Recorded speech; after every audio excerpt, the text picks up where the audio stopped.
காணுதல் நிகழ்வுக்கு என்னென்ன பொருட்கள் வாங்கணும், அதை எப்படி எல்லாம் நம்ம அடுக்கி வைக்கணுங்கிறத செய்முறை விளக்கத்தோட பார்க்கலாம். முதல்ல ஒரு வெற்றிலைய நல்லா கழுவிட்டு மஞ்சள்ல விநாயகர் பிடிச்சு வச்சுக்கோங்க. தமிழ் புத்தாண்டுக்கு முக்கணிகள்னு சொல்லப்படுற மா, பலா, வாழை இந்த பழங்கள் கட்டாயம் வைக்கணும்.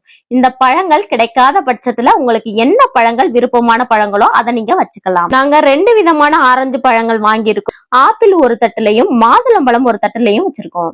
பச்சை திராட்சையும் ஒரு தட்டுல தனியா வைக்கிறோம். ஒரு தட்டுல முகம் பார்க்கும் கண்ணாடி, அதாவது நம்ம பயன்படுத்தாத முகம் பார்க்கும் கண்ணாடியா இருக்கணும். அடுத்ததா எங்க கிட்ட இருக்கக்கூடிய சில்லறை காசுகளை தட்டுல பரப்பி வச்சிருக்கோம். அதுக்கு மேல ஒரு குபேரன் சிலை வச்சிருக்கோம். ஃபர்ஸ்ட் கல்லுப்பு நிரப்பிருக்கோம். அடுத்ததா பாசி பருப்பு நிரப்புறோம். அடுத்ததா துவரம்பருப்பு இல்ல சாப்பாட்டு அரிசி, நாட்டு சர்க்கரை,